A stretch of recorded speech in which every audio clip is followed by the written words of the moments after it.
Yo, what's going on? It's the NOC, the Nerds of Color, and we are back with another ShoPowSho. It's your boy, Kuya P, aka Patrick Michael Strange, the Babinka boy, the Adobro, the leader of the Holla Holla homies in the center, gang.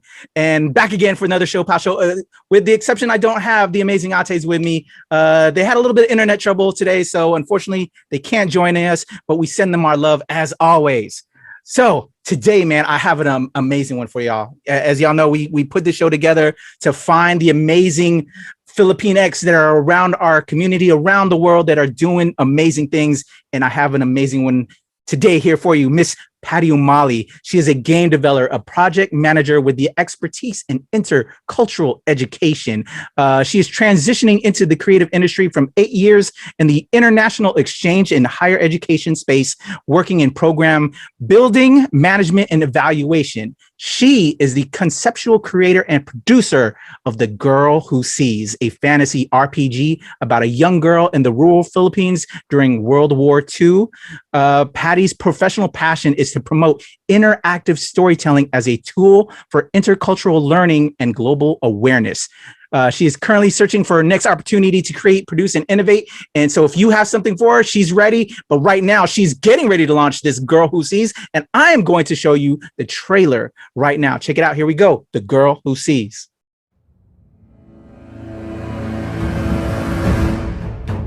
So, little girl, you come to me now with this strange power. In times of war and suffering, the most unlikely of heroes can emerge. You will come to learn that we all have a part to play. No matter how big or small.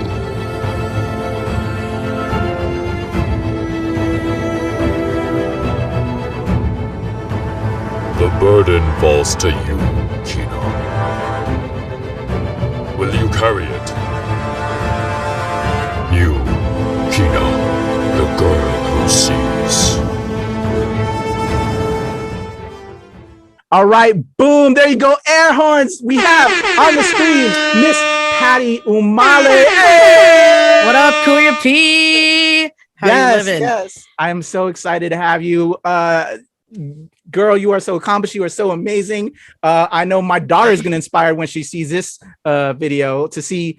She's big into like Minecraft and Roblox. And now that there's a game that's going to teach her about her culture and her people. Oh, yes. So I think you're going to make me Father of the Year. So thank you. Ooh, I'm so pleased.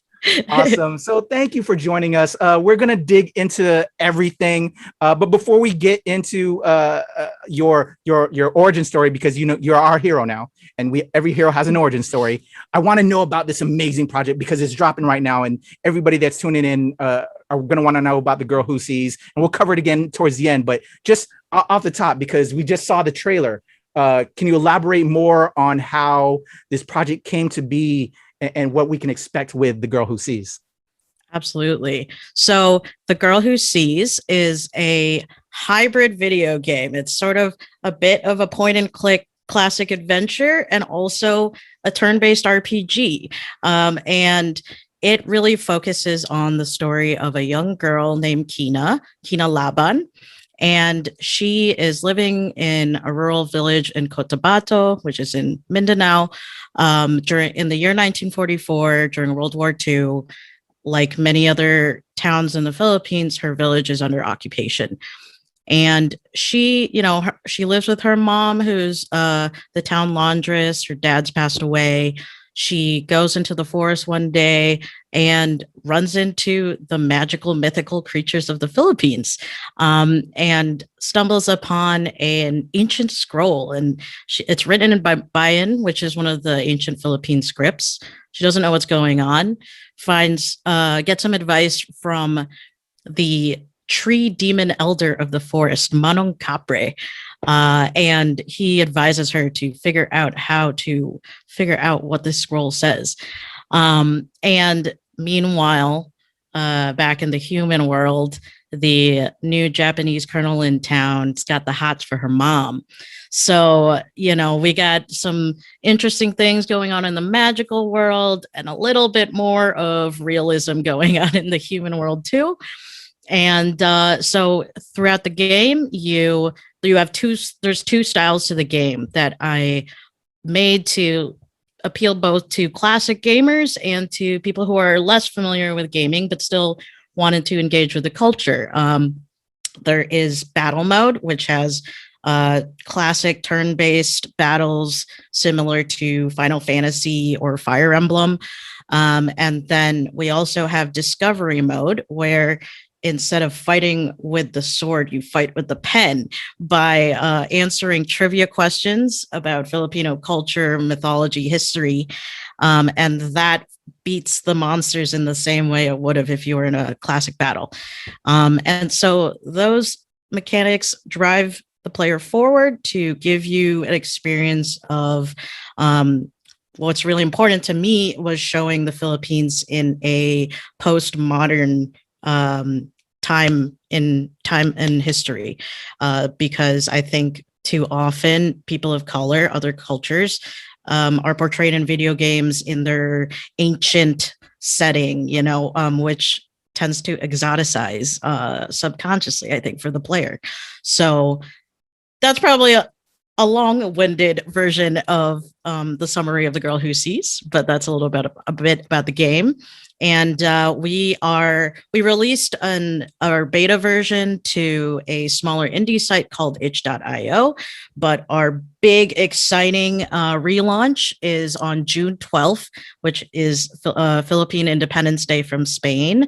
We're releasing to Steam so that hopefully the greater world will play the game and get to know more about Filipino culture. Awesome. Yes. I love it. I might have to rush this episode to drop it on June 12th because my goodness, to highlight that. I highlight that, man. Definitely.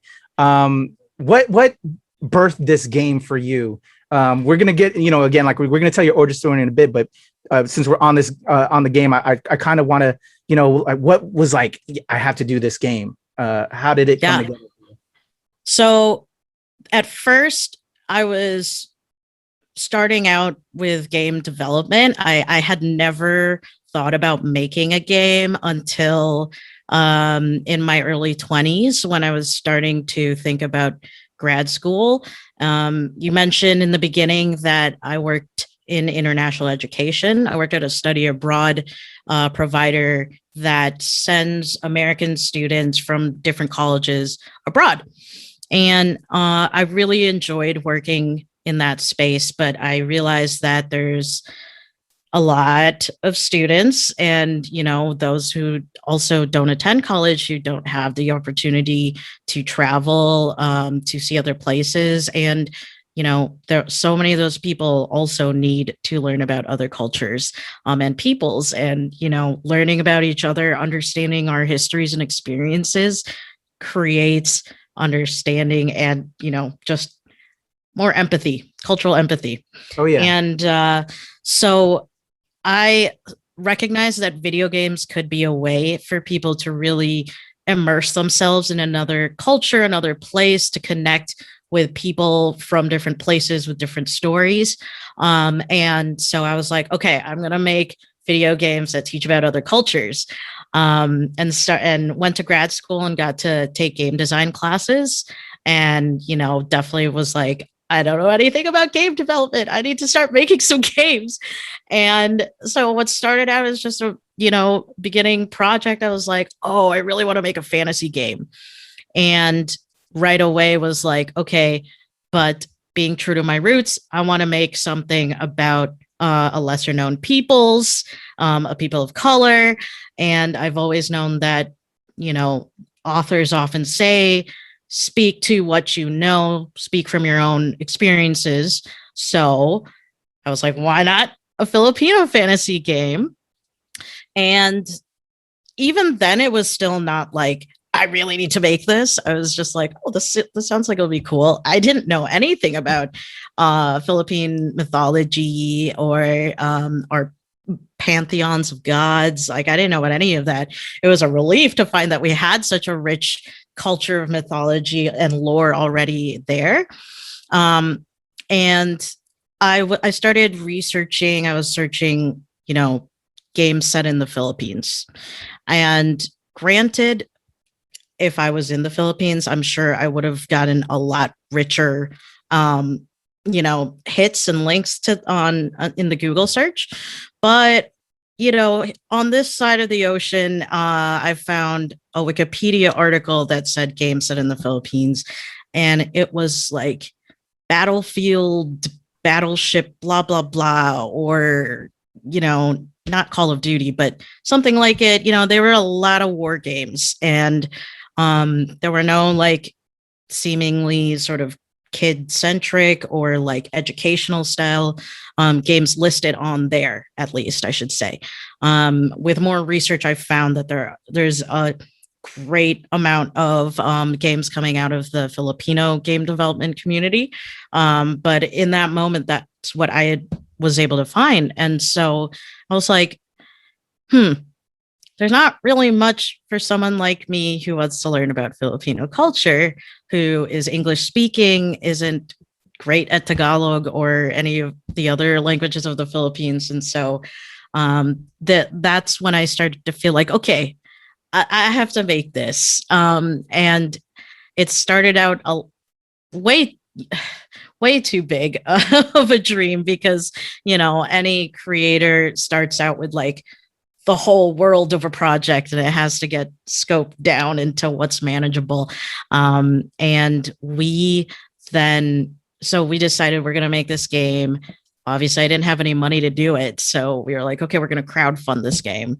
So we ran an Indiegogo campaign in October 2017 and raised funds that were able to like get us off the ground to make something.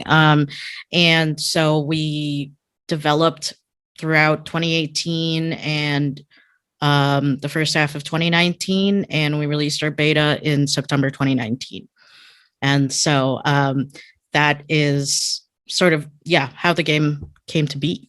I love it. And being what you just said of why we need to have this, I feel so seen, because you're me, I'm you, and we needed this. So thank you for delivering this. I'm so hyped for this. So hype. Yes. And we'll delve back into that and the importance of that. And, but let's get into this origin story. Let's get into Pattie Umali. And what I like to say is, we grow, we build, and we're still on this journey. And you still have I'm sure, many other things you want to do, because hey, girl who sees too, like a follow up, everything, and more. Because there's so many stories to tell. But right now we're celebrating what's going on, and we like to start from the beginning of the journey. And what I like to say is the seed, because we grow. So we're going to start from the seed, and I like to start with our parents, our upbringing. Being that we are the manifestation generally of their hopes and dreams and for what they become. But I also want to recognize that some people always don't even know their parents. So if you're adopted, starting from that standpoint, and because you deserve to be seen as well, we all start this journey in different ways, and they all need to have that light shown, because it's a part of us and it's important. So I would like to start with you, and if you could tell us about the Ates like to say, where you from, because it's kind of playing off of that thing that we get as Pinoys and just mixed kids as well. Of just where are you really from? You know what I'm saying? That racism too many times. It kind of chips away. I've gotten that. So So can you tell us a little bit about that and your family story and how your journey started? Yeah, I was born in Chicago, but grew up in the Chicago suburbs. I'll rewind further to where I'm really from. My dad grew up in the Manila area in Quezon City. His parents are from Tarlac and Pampanga. And I know a lot about where my mom is from, because I actually did not even mention in the description that the game is actually set around the life of my Lola, my mom's mom. So we'll definitely talk about that more later. I'd love to talk about that. And so my mom grew up in the Cotabato area in Cotabato City, which is in Mindanao. And her parents are both grew up in Cotabato. I'm not completely sure what town my Lolo grew up in, but my Lola grew up in Pigcawayan. And the setting of the game is in the town of Pigcawayan in tribute to my Lola and her story. And well, I mean, I didn't even actually mention that she and my great Lolo are characters in the game. So yes, yeah. And so the story of my family coming to the US, my Lola's brother, so my mom's uncle, he really wanted to go to the US, and an extended relative was able to get him a job as the driver of the new Philippine consul in Chicago. And this was very funny because he did not actually drive yet. He did not know how to drive. So he had to learn how to drive to get this job, which was, I thought was awesome. Wow. And, you know, just like many other Filipino families, he got there and then he petitioned his brothers and sisters. My Lola had 9 siblings. And a lot of them came to the Chicago area. I think all of them started in the Chicago area. And my Lola came in 1982, I think, with my tita, who was the youngest. And so then my Lola petitioned my mom and my 2 titos who were still in the Philippines. And my mom came in 88, perhaps. And yeah, they lived in the Chicago suburbs, and a lot of my extended family still lives in that area. So I grew up going to birthday parties almost every weekend. And I also went to, my family is Protestant, which is an interesting, you know, we're one of the few. And we go to, my family goes to a Filipino Presbyterian church in Chicago. And so I've very happily been able to be in touch with lots of Filipinos outside of my family growing up. We would have Filipiniana Sunday, you know, we'd have lechon for birthdays and things like that. It was like the only church where you would get like a full lunch with like rice, lechon, pancit, everything. That's the best. Yes. The best. Yes. And so yeah, that is, I guess, my beginnings origin story. Awesome. What else should I talk about? Well, I'm gonna pick your brain. I'm gonna dig in there. I'm gonna dig in there. So, do you know how your parents fell in love and how they came together? My parents actually met at work, and my mom was his boss. So that was a fun thing. That's what I know about. Sadly, my parents actually are divorced now, but that they did have a fun story. Awesome. Yeah. Awesome. So what was it like then growing up in Chicago? When did you move from Chicago to here? I came to the DC area in 2005 for grad school. Okay. So yeah. So up until that point, you were in Chicago, right? Actually, I went to school at Brown University, so I was up in Providence, Rhode Island. Okay. And that's definitely, I would consider that part of my origin story. Oh yeah, we're gonna get to that college point because there's that transition. I'm sure you've seen from previous shows. Yeah. But yeah, totally blanking. Yeah. So I'm frameworking so I know how to go into the different arenas. So from birth in Chicago, Illinois, and then you went to, I'm assuming you left Illinois for college, right? So then Rhode Island and then to here, I would assume. Rhode Island back to Chicago for 3 years and then came out here to the DC area and been here 6 years now. Okay. All right, cool. I'm just frameworking everything. Yeah. So growing up in Chicago, and you, like I said, you had your family all around you. You had Filipiniana Sundays. What was it like as a Well, you didn't. So because a lot of the people that I've had on before, they grew up in the Philippines and then they came here. So then you already, this, us here. What was it like for them? Do you know about like just kind of getting accustomed, I guess, to Western culture, and how like that assimilation happens, and them. Were they attempting to teach you about the Philippines? Like I kind of brought up earlier when you and I were talking. When I would ask my mom about the Philippines, she mainly knew American history because they already started transitioning in that effect to their teaching that style. Was that the same for you? And did they want you to learn about your culture? So I definitely learned, like I said, about sort of Philippine culture through my church community. Okay. My family wasn't particularly great about teaching us Tagalog. They would speak Tagalog, the parents would speak Tagalog to each other. And then me and my cousins have sort of learned snippets based on knowing that they're like talking crap about us. Right. Oh, that was like the best. That's where I learned the curse words, and then you know your name, and you knew you were in trouble when they say your whole name. Ay nakapatangin mo Patrick Michael Strange. So we learned the curse words first. Yeah. But my family, I think that they very much like embrace their American identity, but like subconsciously, obviously they've, imparted their very Filipino values of like the importance of education, the importance of family and like loyalty to your family, trust in God and your faith.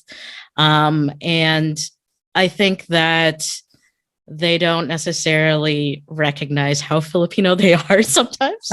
but yeah, I think definitely probably like many guests of this show and like many Filipino Americans, like I really didn't learn much about Filipino history or anything outside of like dance and food until college. Yeah. Did it make you feel any resentment in a way? Because like I was upset with my mom that I didn't learn Tagalog. She started, but the story was, and I understood it later on. I'm still kind of upset because I was a military kid. We were based in the Philippines at one time. Not Philippines, I'm sorry. Sicily, San Diego, excuse me, Sigonella, Sicily in Italy, the island at the end of the boots. And I was learning Tagalog from my mom and American, but then we had Italian neighbors and then we had Hispanic neighbors. And, so it was all these mixed cultures because it was a military base. And they're like, no, you're getting your words confused. We're going to be moving back to the States, for your professional development. Yeah, we can't teach you Tagalog anymore. But so I had a little bit of resentment there. Were there any kind of resentment for you in that regard? And also as a young kid experiencing, because we are the nerds of color, and that's what this is all about, racism and just being a person of color growing up in America. We all experience it. Do you remember experiencing any of that as well? Yeah.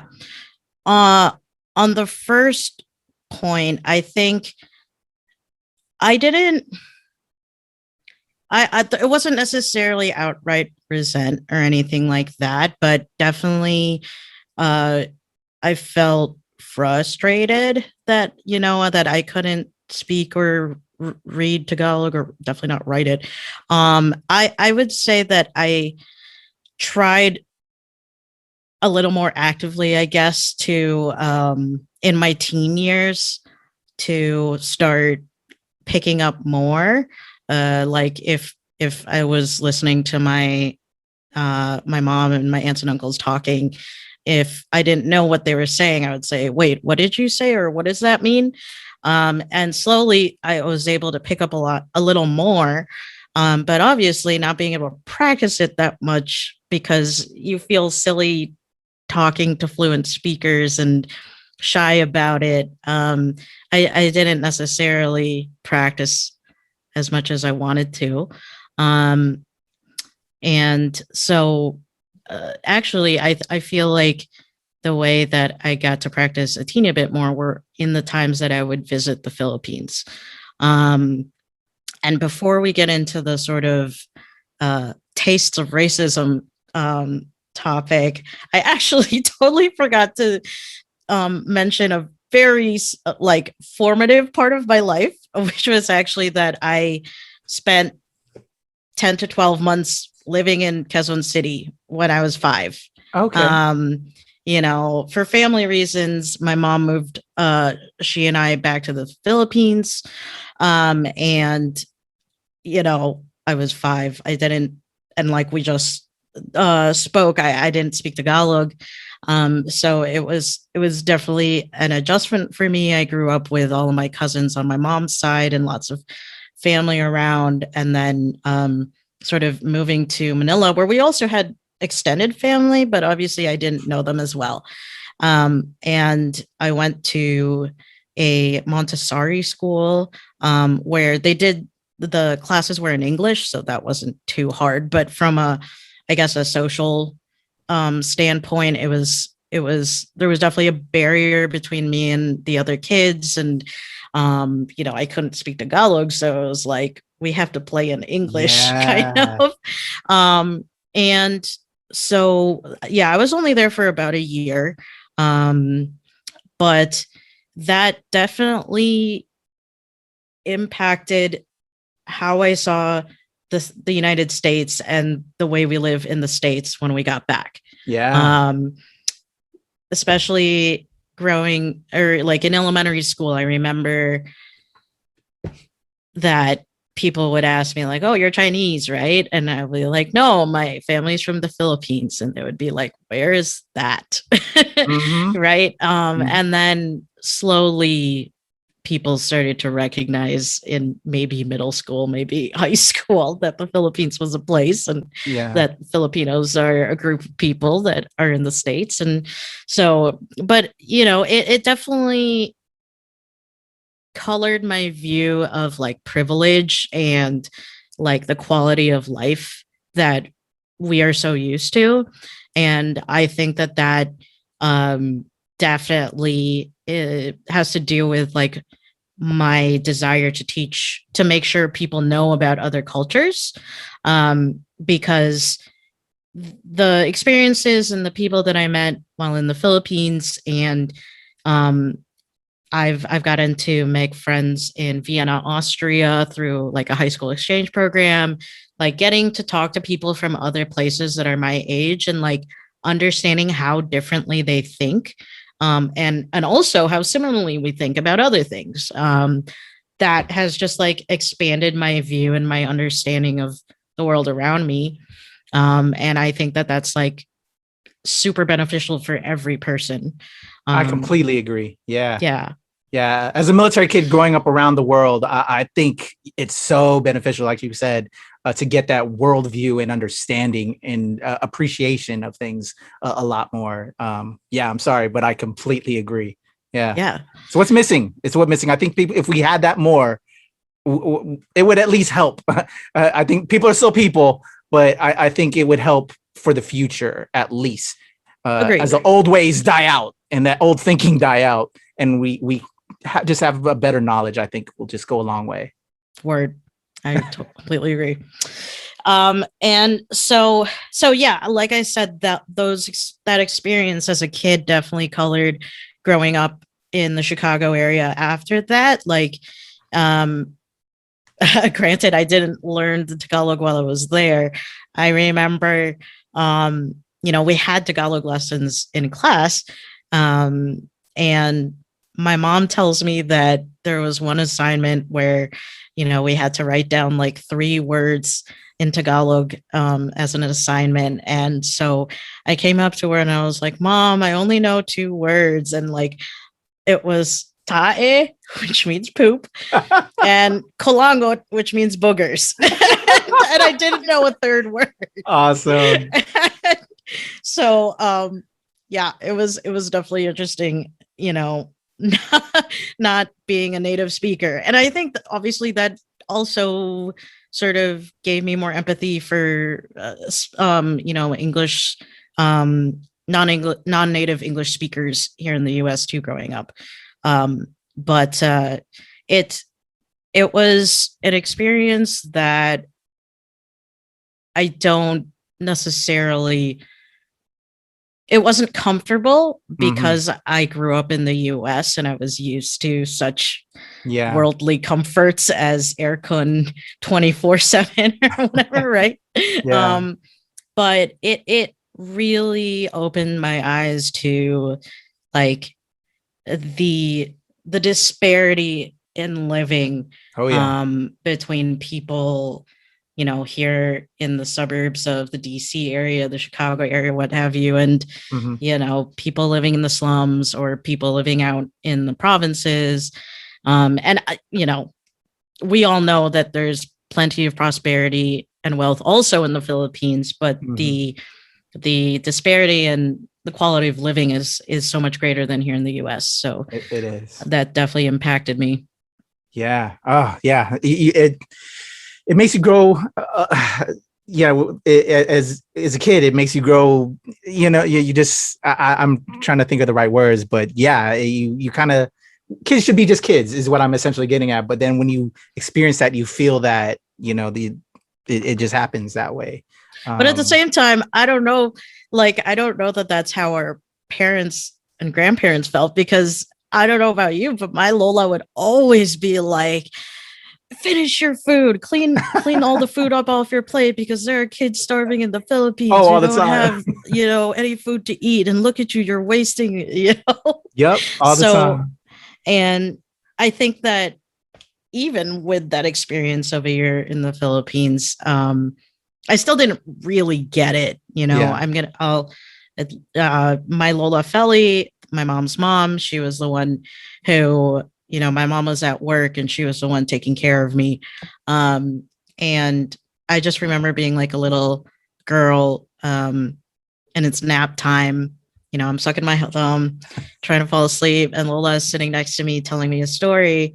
And she's like telling me about her experiences during World War II, being like, Mm. you know, I hid in the forest. You know, we didn't have a real house over our heads. We didn't, you know, we didn't have anything to eat. And I was just like, oh yeah, that's normal, and just like, you know, go to sleep and take a nap. But Yeah. it really didn't hit me until my teen years, I think, when, you know, you start to learn about World War II in history class. And it's like, especially growing up in the Chicago area, which has a very large Jewish community. I think it might have been even in the Illinois state curriculum that we learned about the Holocaust almost every year.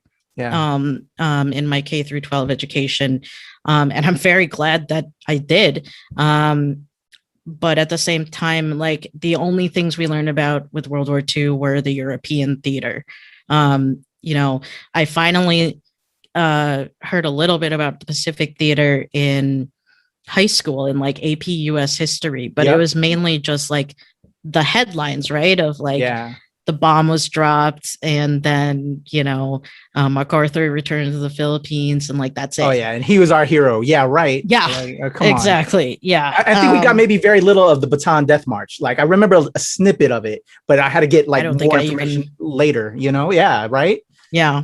Mhm. And so that always kind of stuck with me, that I would speak up and be like, yeah, my grandma also experienced World War II in the Philippines, you know, and people would kind of like stare at me blankly, like World War II didn't happen in the Philippines. It's like, yes, it did.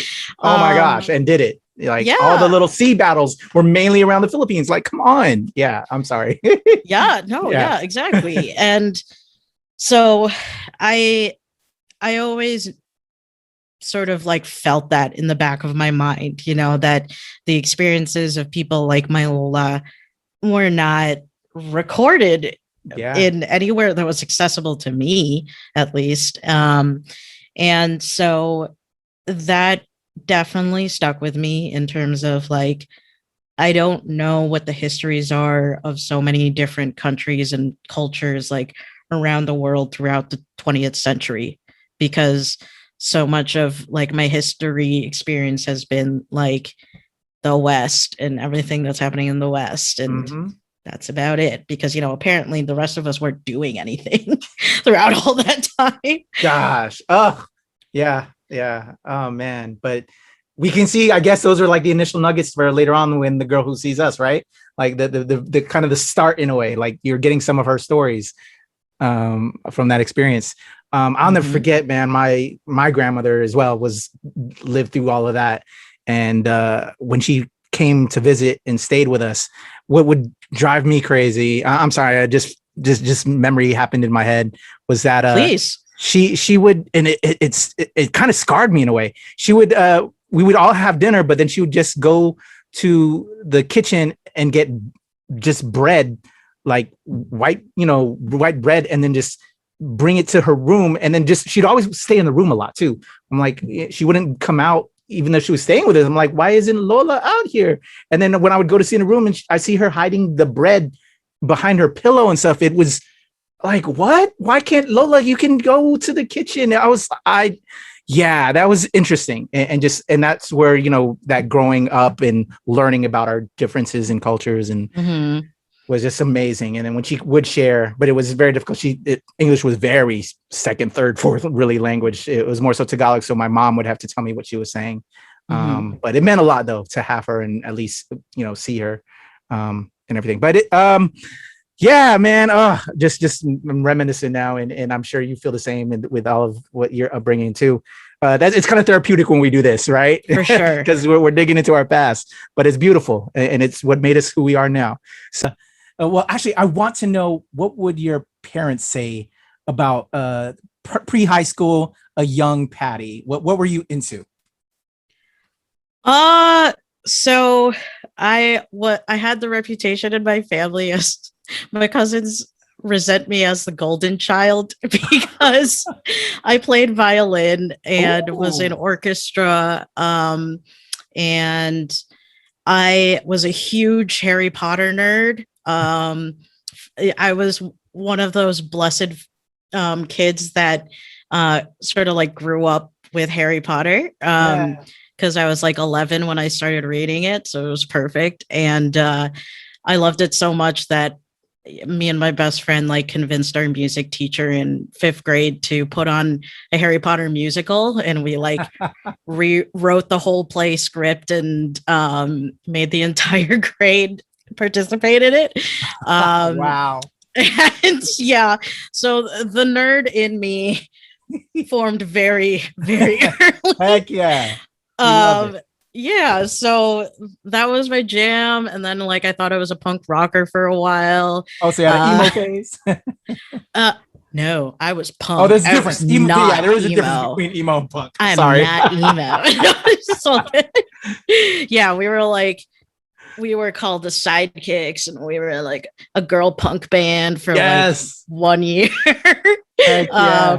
But that was fun. So yeah, like my high school social life was like hanging out with the honors kids after school, but then, and also going to shows on the weekend, like little shows. So yeah, that was pre-high school Pattie. Right.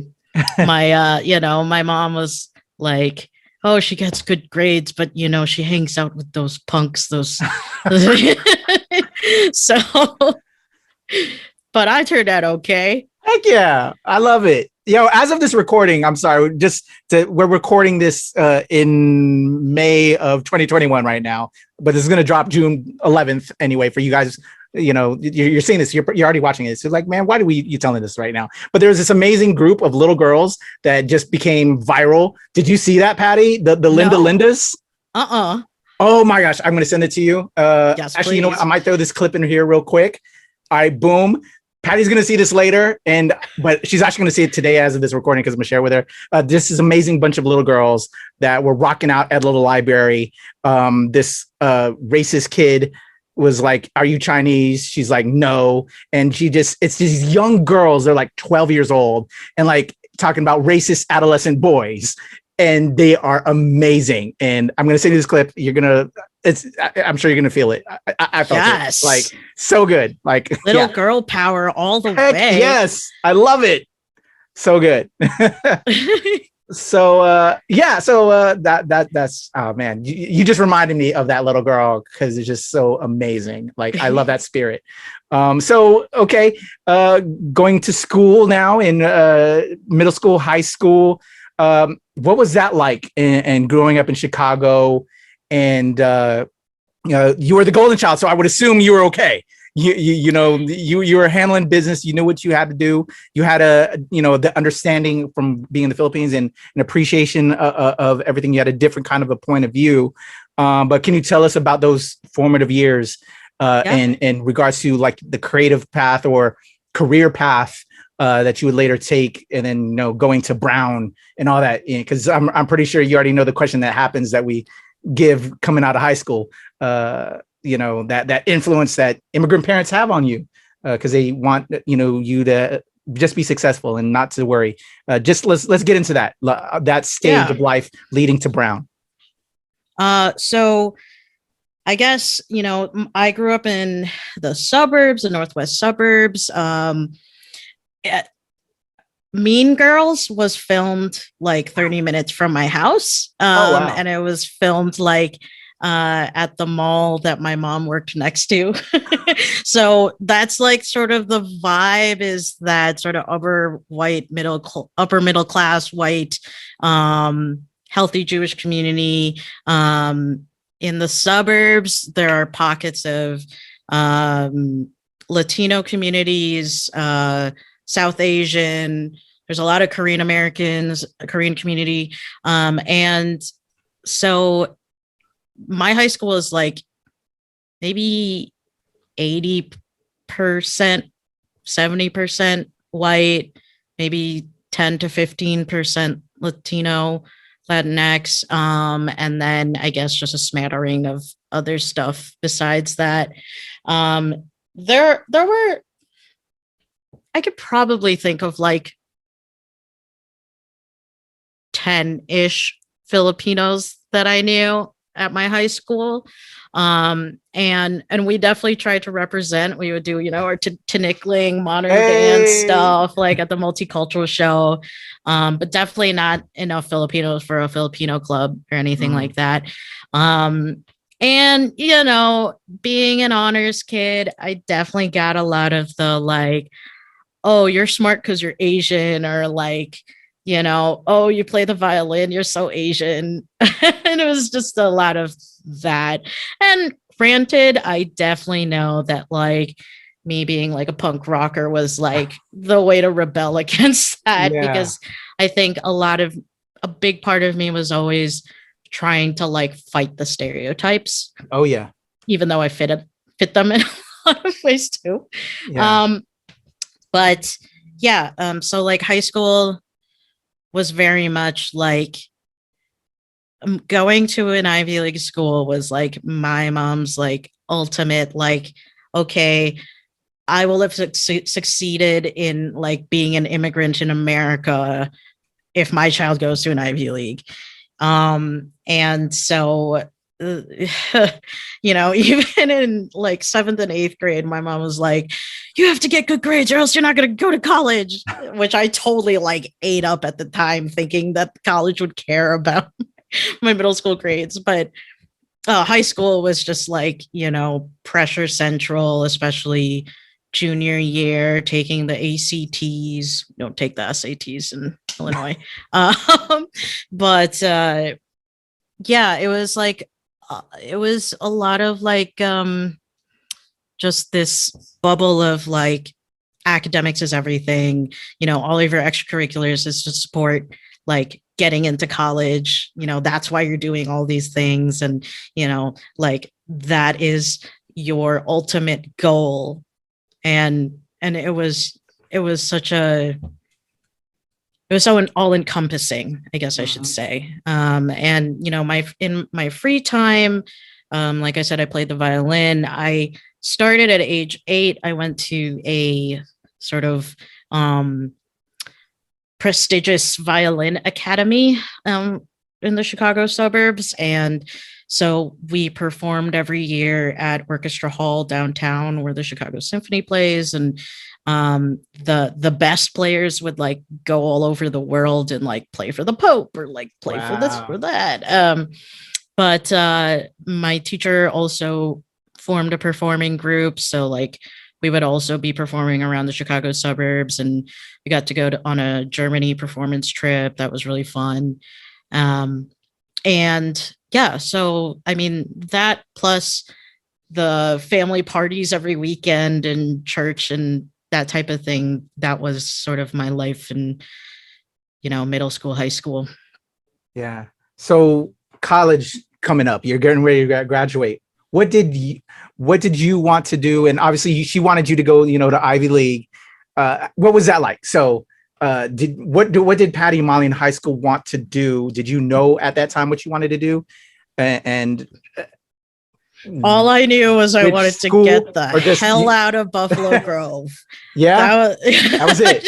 I wanted to get out of the suburbs and like start, like learning all these subjects and topics that you couldn't learn about in high school. And like I consider myself a true Brunonian. Those are Brown alums. Because I love learning for the sake of learning. Oh yeah. Like we at Brown, we didn't have a GPA. You could technically take probably all of your classes pass fail if you wanted to, but nobody does.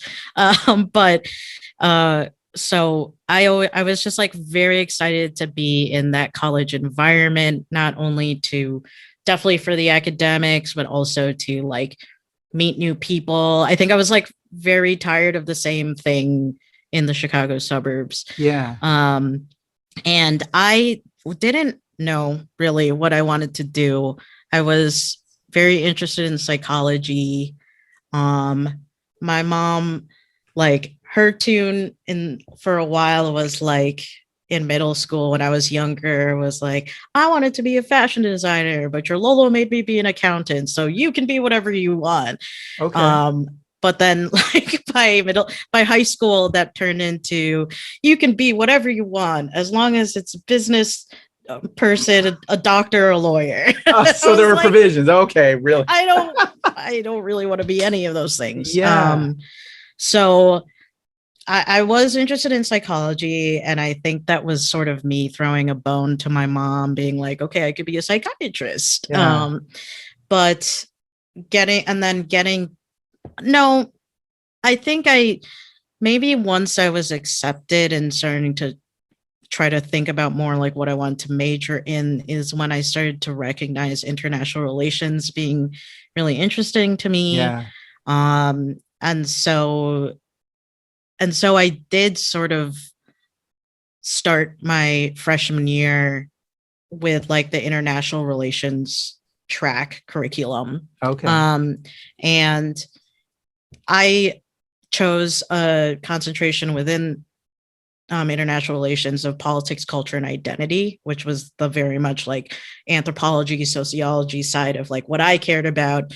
International relations from like on the individual level, person to person, rather than state to state, or in that macro way. And so through that, I also came to find that sociology really resonated with me. I tend to say that like sociology made sense to me because it was like the way that my brain thinks, thinking about like groups of people and the sorts of institutions that they build up and things like that. And so that was like sort of how I was still very much interested in international relations, didn't know which way to go. And then I studied abroad. I studied abroad in Amsterdam in my junior year for my fall semester. And that was an amazing experience. I learned a lot about myself. It was sort of a test drive for me of whether I could live in another country and work in another country. Surprisingly, if you want to know, the honest answer is I don't think I can actually. Oh, really? But, or rather, I guess I would not I would not feel as comfortable as if I were here, which Yeah. obviously makes me respect my mom and all immigrants so much more. Oh yeah. But yeah, once after studying abroad, I was like, wait, this is what I could work in. There are people who support like Yeah. you getting you there. I can do that. Yeah. So that's how I started out. And I think for a while I very much wanted to like work for UNESCO and like cultural heritage and, Mhm. working in that space. But I think once I started going down the international education route, I was like, wow, there's like so many aspects of international Oh yeah. education and Yeah. cultural education in general. So Awesome. So in that regard to like you left from Chicago to go to Rhode Island to Brown, did and I know she said she wanted you to go to an Ivy League school. Did they want Brown or what? Because you're so far away. Because sometimes they want you to go to school, but they want you nearby in a way. Oh, but, yeah, no, I think my mom very much recognized that since all of the Ivy Leagues are on the East Coast, exactly. it meant that I would be moving away. Okay. So my they're mom, prepared. yeah. I mean, I guess being an only kid and like her being a single mom, like she taught me to be very independent. And she kind of knew that she would be pushing me out into the world and that I would be figuring it out. And, so yeah, I think she knew that was going to happen. And I think she was okay with it because she loves New England. And it was like, okay, now I get to go visit. Okay. So yeah, I'm about to say, so she did come out a lot to see you and yes, and be with you. Definitely. That's awesome. And it's funny because like my first 2 years there, I would get a call every day and she'd be like, how are you doing? What happened today? I'm like, nothing different from yesterday. And then when I went to Amsterdam was when she really had to adjust because I got like this internet phone thing, but like she had to wait around for me to call. So she got used to us talking every few days. And when I came back to Brown after that, the phone calls were less often. So I was like, oh, good. We trained her. Oh man, I can relate with that. Well, I know my wife, she was single, only child, single parents. And she would tell me all the time that her mom would call all the time. And she was also in sociology. So it's kind of funny with everything you were saying. I was like, oh, that's my wife, like that. So college is where we become a little bit more woke into the world. And you went off, you studied abroad.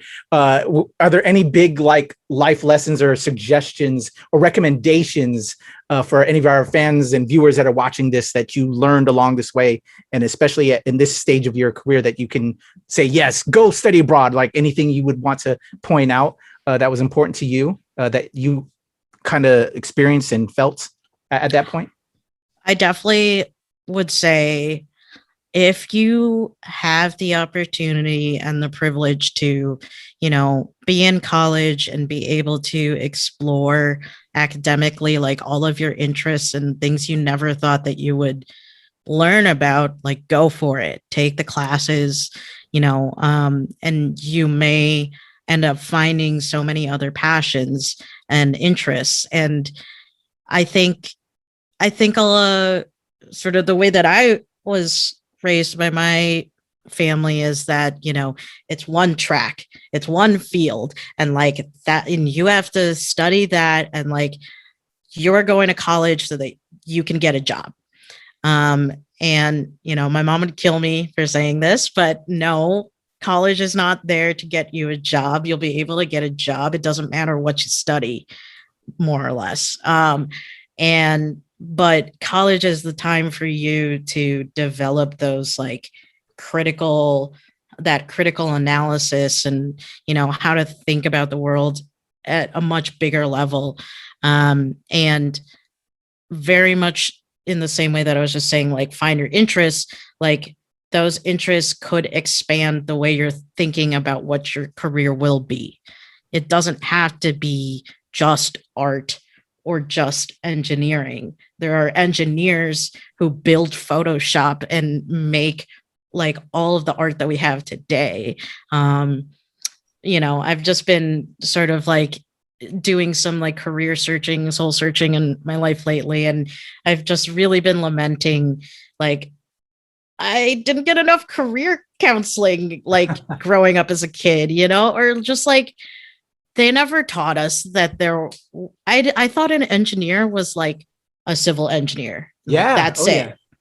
I Yeah. didn't know that you could be a biomedical engineer, a chemical engineer, you know, like a software engineer, or any of the other types of engineers that are out there, right? Like, I just, and granted, none of us knew that like UI, UX designers and, you know, data analytics, that those would all be things. But like, Mhm. I wish I knew at an earlier age all the different things that I could have been, that I can be. And I think it would have led me down different paths. But granted, everything that has gotten me to where I am today is what got me here. But definitely, in summary, my advice is to just explore all of your interests and don't think that it's going to derail you. It's just, you know, giving you a different perspective. I completely agree. And I'm with you on that. And I'm also kind of like on the same different journeys with everything I'm doing as well. But I think that's beautiful. And it gives you hopeful, and it makes you hopeful in that especially if you find yourself in a rut in certain ways, that there's we're still young. We're still it's never too late, you know, to find something new. I was just talking with an actor friend of mine the other day, because I'm jumping back into acting. Again, I've been in and out doing a lot of behind the scenes producing stuff, but like I'm getting back. I'm actually doing a live play in like a week, and it's going to be intense. But yeah, I'm doing it. And they're like, you know, is that what you want to do? And I was like, you know what? I kind of do want to get back into it, because like Samuel L. Jackson, you know, he really blossomed at 40 as an actor. So many, you know, so you're never too old and never too late. So yeah, I feel you immensely on that, Patty. So many things I think we just we connect, like, yes, these different journeys, but it's beautiful. And there's so much more for us. So graduating Brown, moving back from Rhode Island back to Chicago, and then coming here to DC. So you've graduated and you found yourself in, I'm trying to look, in intercultural education and getting into that workspace. And then you were not hiring, but you were helping with study abroad. That's right. That was actually back in Chicago. Yeah. Okay. I lived and worked for 3 years in Chicago. That was nice for me because I really loved Chicago, the city. And it was like finally my moment to live in the city and enjoy it. It's very affordable. There's amazing food, and great people. And yeah, but, so yeah, that was, my time to just, lay down some working roots. And so I was doing admissions for the study abroad programs. And then after a while, I was building custom programs for colleges that wanted to build their own program with their faculty going abroad. And so, yeah, that was sort of my time in Chicago. Okay.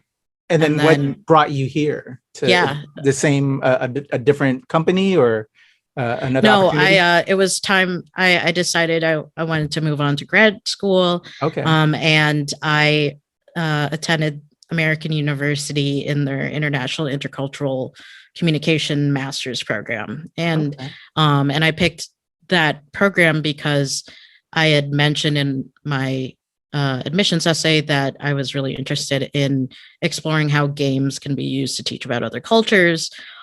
And my program director said, we have the AU Game Lab here, and they're working on games for social change. And you should totally, come here and you can take game design classes and blah, blah, blah. And I was like, oh, that sounds perfect. It was also the program that excited me the most. So it just kind of all, the stars aligned. And that's how I find myself in DC. Awesome. So now that begins the phase, returning us back to our opening and learning about the girl who sees. So now we're kind of like I guess like you were saying, you're kind of in this flux. You have this amazing career already that you're built and you have knowledge in. But now here's this amazing game developing program. And I'm sure, and I want to dig into that. Like, you started doing your research, as you stated earlier, there was so few I'm sure now there's this.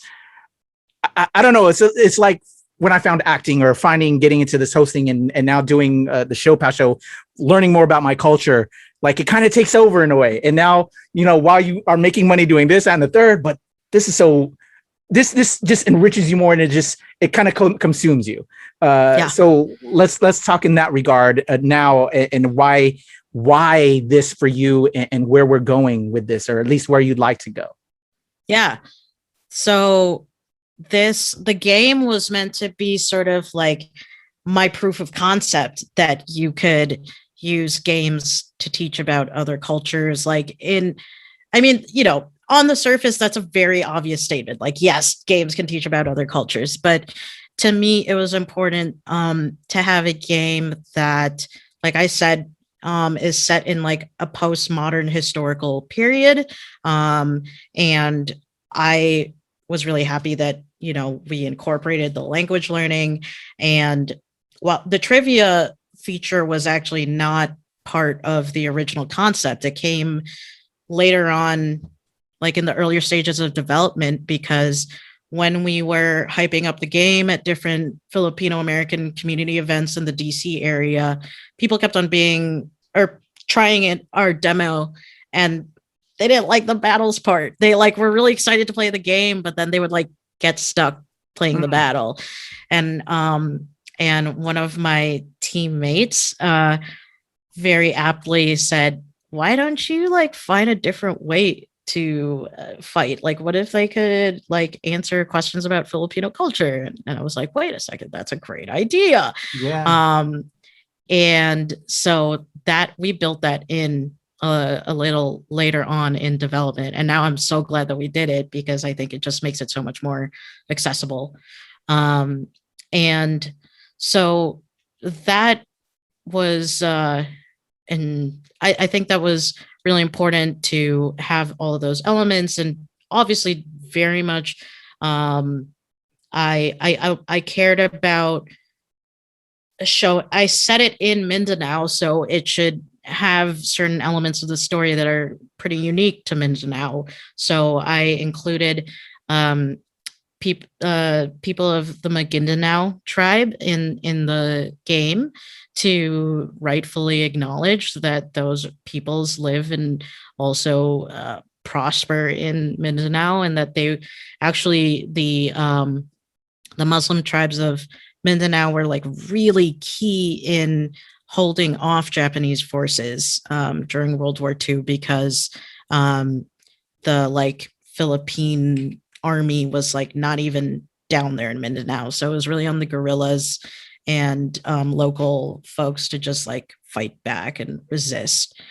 And so, yeah, so The Girl Who Sees is this proof of concept. And I definitely want to, beef up my game development skills further, but I would really love, I say my career end state, to be the go-to creative director on making games that teach about cultures respectfully.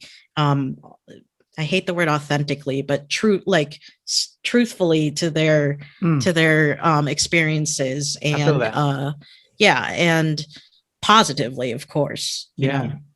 So yeah, that's what I'm hoping to do, is to continue to.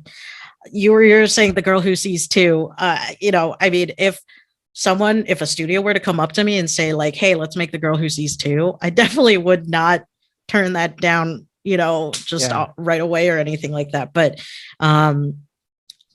I very much would like to partner with other people from other communities and cultures, and help them, help tell their stories as well. Because I would love to just have a suite of games about different cultures that, young kids could be I want to learn about Kenya today, or the next day, I want to learn about the indigenous peoples of Chile, and that there's some immersive story about a kid in that place, or even an older person, but that can give them a taste of what it's like in those places. Totally. And, you know, with the growth of the virtual reality and augmented reality market and gaming portfolio, I guess, of the world, like I'm very hopeful that virtual reality can become something for social studies, for cultural learning, because like, I mean, you know, we just said not everyone can travel, not everyone has a passport. If you could just put on a headset and like, you know, be in the forests of Costa Rica, like that would Yeah, be awesome. exactly. Like, I don't know why we don't have that right now. Like, I would adore that. I'm sure everyone would buy that and love it. You know, it's needed. So, Patty, if you can get that ball rolling, and I, as a, you know, working in press, can push that word out, I know people are going to want to consume that. You know, I don't know anybody that wouldn't want that. And yeah, it's sad that we don't have that. And I can't thank you enough for trying to do that and pave that way, because I think it's sorely needed and it's beautiful. Yeah, that would be outstanding. Thank you. With that being said, though, it takes a lot of work to make that happen. So, like, as I'm thinking about, you know, this and wanting it, you know, it does take a lot of work. What were some of the struggles? I know you said you ran an Indiegogo campaign, but I know you couldn't have been the only one doing research to make this happen. I'm sure you had a flurry of artists that I've seen some of the images, and I saw the trailer that really committed. Can we just talk on that creative aspect? So making this dream a reality. Definitely want to hype up my team. Yeah.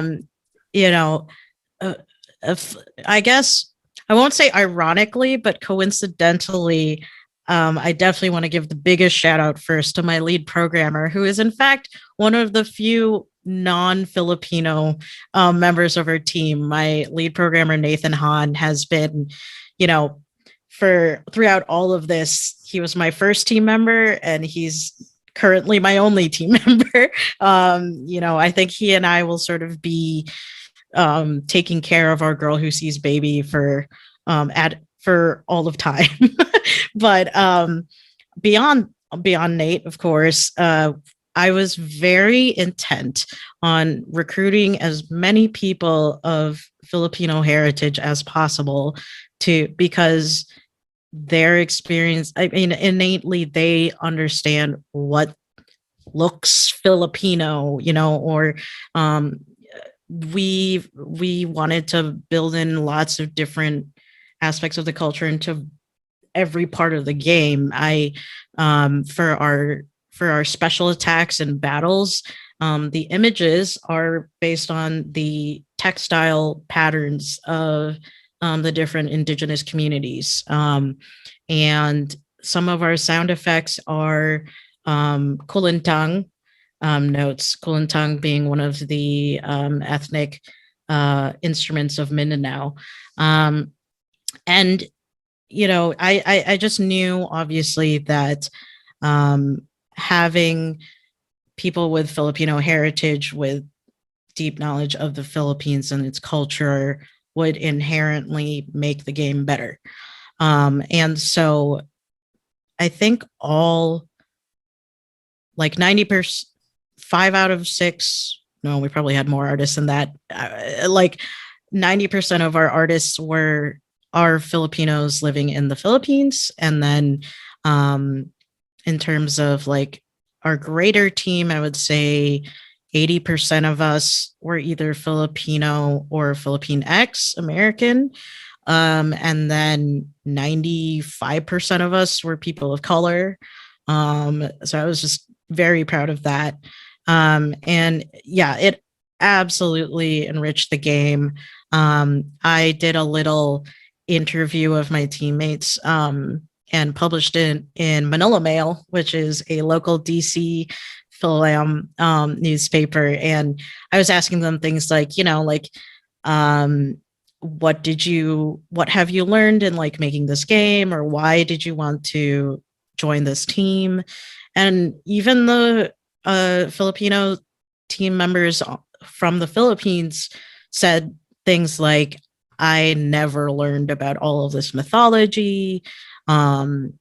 This has taught me a lot more, or we learned a little bit about like the gods and religions of the pre-colonial Philippines, but not a lot. This has taught me more, but I think it's just like slowly. I think the millennial and Gen Z equivalents now in the Philippines have really embraced like promoting and showcasing our pre-colonial identities. And so I think that it is changing now. But like you said, like our parents' generation and beyond, and before that, it was like very much like an American dictated curriculum that what's the right word? Sort of downgraded the importance of our indigenous heritage and history.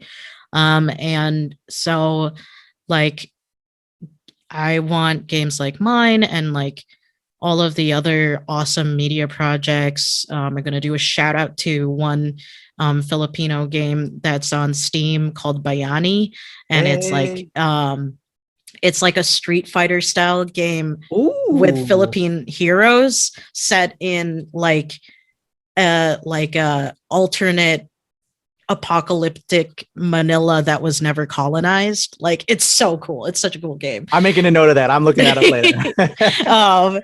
But I think we are now recognizing like the rich cultural history of the Philippines. And I totally hope that more people continue to, explore that more.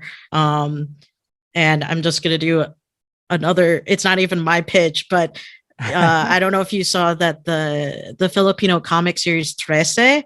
Oh, yes. Is about to show up on Netflix. We've had Budget Time, the creator, on the show. Oh, my gosh. His episode is actually dropping as of this recording this Friday. Oh, so what a coincidence. Yeah, no, I'm so excited. And was like, super giddy when I saw they just released that the show's gonna be released on June 11th, which is right the day before we release The Girl Who Sees. So yes. Yeah, you want some more content like Trece? Check out The Girl Who Sees. Definitely. Yeah. But where was I going with this? We were promoting, and we promoted Bayani. We promoted just how the crossover content, and just we were talking about your team. One of the things that I noted actually right before we started, I typed on Twitter to like, hey, I'm getting ready to interview this amazing Pattie Umali. Go check out The Girl Who Sees. I shared the trailer, and when I was also looking up some tags, I noticed a podcast that I'm a fan of, Long Distance. You had Palomardo. I think I'm mispronouncing. Palomardo was one of the voice actors. Yes, she plays Kina. She really? voices Okay. Kina. Yes. So yes, definitely love that she is part of the game. I was very happy when she reached out. And you're an actor too. Hey, if you got some roles, I'm ready to lend my voice. We have a lot of characters that are not voiced. So, I mean, and I know some actors. I got a whole Filipino actors barcada. Oh my goodness. Straight up, we're ready. Yeah. Heck yeah. I got several gods and goddesses that have not been voiced yet. So, hey, Patty, I'm just saying, if you're going to say, hey, there's an opportunity, I am ready. I am ready. You're in. I will hold you to it. All right. I love it. And yeah, so I mean, going back to my team, we had like at least 20 people on the team, coming in like a revolving door of artists, developers, audio, music, all of it. And I'm so grateful to my entire team. You can see a lot of them on our website if you check out the team page. And we definitely, everyone's in the credits. I also do a shout out to all of our crowdfunder sponsors. And of course, it's dedicated to my little Felly in the credits. So I absolutely adore that. I love that. I love that. Yeah, so we have to support, man. It takes a village, and absolutely, that's so amazing. I love that you can show that love to your family and pay respects and then educate all at the same time. It's that's just everything I'm about. That's why I do what I do, why I got into entertainment as an actor, as a filmmaker, now with this show, just finding mediums to help, give back and educate and entertain. And I absolutely applaud you and adore you for doing that. And kindred spirits. And if there's anything I can do in the future with, like I said, if we can get a Girl Who Sees Too or any other project that you do, and that's not even just Filipino as well. As the Nerds of Color, we spotlight all of our representation within pop culture. I would be more than happy to help shine that light. I love it, Pattie. Thank you. This is amazing. You, what is there anything else? I know right now, because it takes a long time, and as you said, there's still voices to voice. There's still things to do. It's dropping June 11th, June 12th. I'm sorry. What else is there on the horizon after that that you can talk on? Because sometimes with development, you can't talk about too much stuff. You have to keep it hidden. Yeah. Is there anything else we want to shine a light on? Well, first, I did want to say what I'm really excited about with this new release that we definitely didn't have in 2019 is that we will now have a sort of like dialogue translation tool. So any words that all the Tagalog words in the dialogue, you can hover over them and it'll give like a definition and context, which I am personally really so happy that we built in, because that was definitely something that people were asking for. And 2 years, 3 years ago, when I didn't know anything about game development, I was like, we'll see if we can do that. But we got there, and I'm so happy that we have that now. And in the months to come, I would definitely say that I will continually be working on adding more trivia questions to the game. And if anyone's out there that happens to be a master at making Filipino culture trivia, please let me know. iterintellectus@gmail.com. Okay. Get at me, or just go to the girlwhosees.com and contact us. I would totally recommend Kirby Orolo. I don't know if you're familiar with Kirby on YouTube. No. Oh my gosh. I'm another link I need to send your way. I'm friends with him on Facebook. One of the most amazing Filipino historians that I found that has really helped me learn more about our people. So I'll make that connection happen. I don't know him personally. I just know his stuff on YouTube, and then I friended him to hopefully have him as a guest. But I hope to use him as a resource, and I think he would be a great resource for you as well. And sort of on that point, I think that's been one of the really awesome things about doing this project, is that I've gotten to know so much more about all the awesome projects that are out there. Like I said, there was Bayani. There are Filipino cooking games coming out. Unfortunately, I can't think of the titles off the top of my head, but we post them on our Facebook, because I'm a millennial. I still use Facebook. Oh, yeah, same. Marketing. We got to get our stuff out there somehow. Yeah. But I think it's so exciting to see. I mean, this whole show is all about all of the amazing things that Filipinos and Filipinx are making. And so thank you for being a clearinghouse for all this awesome talent. Definitely. So it drops the 12th. So with what you were saying, it'll probably get a little bit more updates because it's I mean, we'll definitely, like plenty of games, we'll definitely just be continually making little, tweaks and polishes, and I'm sure bugs will unfortunately pop up, and we'll be fixing them. But definitely, I think the main content that I definitely plan on pushing forward in the next few months is more trivia. Okay. And then I would assume now that we're clearing ourselves out of the pandemic, we're getting vaccinated. Hopefully everyone's getting vaccinated. Please go get vaccinated if you're watching this. If you're not. Get vaccinated. Is I would assume a marketing tour and just to spread the word out a little bit more. Gosh, I would love that. If we could get that off the ground for sure, I would love to. Okay. Cool. Well, I love it, and I can't wait to play it. I can't wait to share it with my child and all my friends and everyone. Everyone needs to see this. Everyone needs to play this because I think we can all benefit from it. You know, I've been as a long gamer myself. You know, I've dabbled here and there. You know, now that I'm a lot older, I don't have time because of everything else. But I want to game. So my daughter gets to have fun with Minecraft and Roblox. Now she can have fun with the girl who sees. And I just love it. So this is amazing. One of the last questions we have, Patty, being that we are the nerds of color, is, I'm sure you know this already, so I hope you're ready, is if you were to give a TED Talk on a particular nerd subject, and I'm already going to take out Filipino history because I'm sure you did a lot of research for this to make this game. What is something you could give a TED Talk on? And it doesn't have to be your traditional, you know, and you already said Harry Potter, so I'm disqualifying you from Harry Potter. Oof. Okay. Okay. Because when you brought that up, I was like, she'll probably do Harry Potter later. I'm gonna take that out. What is something you could give a TED Talk on?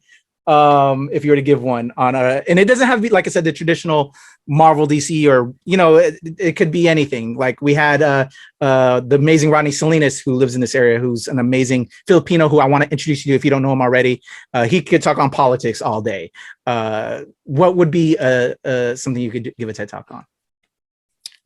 Well, I guess I'm not going to reveal anything super new. I guess I could give a TED Talk on how you can understand how to communicate with an alien culture. Ooh, we'll put it that way. If you met aliens, like, I could give you the tools to look at their body behavior, you know, what subjects they talk about, it, how they talk about those things, how they perceive time. All of those things would help inform how to communicate with them. Oh my God, I love this because I'm a believer. I'm not gonna lie. I've been, like, I lived on military bases all my life.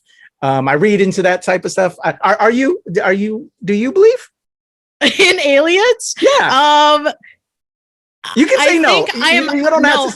I'm open to the fact that aliens there must be life somewhere else in this gigantic universe. Okay. So that's my stance, I think. All right. Because I've seen strange things being military, and I don't know, in my life history, you know, I do believe, and I just love this, that you said that. Have you ever seen The Arrival with Amy Adams? Yes. So you would be the person. You would be our Amy Adams. I would be. Yeah, because, you know, we have so many crazy people that just want to start wars, you know, and like, you know, with your upbringing. So I'm sure you have an understanding as a POC, you know, just all of that. Oh, I love that. I love your answer. Like, you're my Amy Adams now. I'm going to send you in if we have that happen. That's beautiful. I'm gonna bring all of the whiteboards and, like, get ready to commune with some aliens. Yes. Did you feel that? So, like, would that be, do you think they did it right with what they did in that? It's totally nerd stuff now. I mean, I was totally nerding out because they referenced the Sapir-Whorf hypothesis, which is like the linguistic, you know, that, like, your language informs how you think. And, you know, just like, so, like, and as an example, I guess Romance languages have masculine and feminine nouns, and that, like, the way that they think about those objects, I guess, is linked to gender and things like that. And so I was totally nerding out, and I think she did it right to some extent. You know, like, obviously they're not going to explain all the nitty gritty stuff for a Hollywood movie, but she was getting there. Yeah. I was getting distracted staring at Jeremy Renner. I'm not going to lie. Awesome. Well, oh my gosh, I love that answer. I totally love your answer. All right. So, Patty, I'm totally going to support this game. For our audio listeners, as we sign off, for your new fans, I'm going to have the information in the description below, but for our audio listeners, how they can reach out to you, just some last promo plugs for the Girl Who Sees and yourself, anything you want to give out to the people before we leave out of here. Absolutely. Well, first, props to my Chicago and DC area Pinoys and Pinais and Philippine X. But so you can find The Girl Who Sees at www.girlwhosees.com. You can find us on Twitter, _Girl Who Sees. Same for Instagram, _Girl Who Sees. You can find us on Facebook, facebook.com/The Girl Who Sees. You can find me on Twitter at Umali _Pattie. But for the most part, I have to admit that our Facebook page is sort of like my Justice Pattie soapbox where I just share news about Philippine Americans and Asian Americans, API representation, all of that. So if you're into any of that, feel free to follow us on Facebook. Awesome. I will be doing that. I've already have, so I've sent out some friend requests already. So look for that. Can't wait to just connect more and support in the future. It's your boy Kuya P. You can follow me at Strain since 1977, as well as at Temple Far East. One of those is Twitter or one of those IG. I'm not sure because I'm old. I don't remember these things anymore. So just follow one of them. And at the Nerds of Color, the home of the ShoPowSho, and it's at the Nerds of Color on everything. And for ShoPowSho, it's at ShoPowSho. And also New Release Wednesday, where nerds rule the world, at the NRW and at New Release Wednesday. This has been another amazing episode. Shout out to the amazing Ates. Unfortunately, I couldn't make it, but we'll have Pattie hopefully on because we want to see her doing more games and we want to see her do other projects that are amazing just like this. Shout out to Pattie. Appreciate y'all so much. Mahal kita, salamat. Another ShoPowSho. Pattie Umali, Kuya P, out of here. Boom.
Hey friends, this is Pattie Umali. I'm the creator of The Girl Who Sees, a video game that's a point-and-click adventure and turn-based RPG about World War II history and Philippine fantasy. Join me on ShoPowSho, where you get to learn about me, how I came to make The Girl Who Sees, and all about our upcoming release on Steam. You can find us at www.girlwhosees.com, and you'll be finding us on Steam on June 12th, 2021. Hey, Kababayan, this is Pattie Umali, coming to you from ShoPowSho. For me, I think Filipino heritage for me is that awesome comfort of knowing that you can go anywhere in the world and find Filipino community, and that when you find that community, that they will embrace you and feed you and give you all those comforts that you miss from home. And for me, that is the most important thing that I have gained from my heritage. Was that okay? No, that was awesome. No,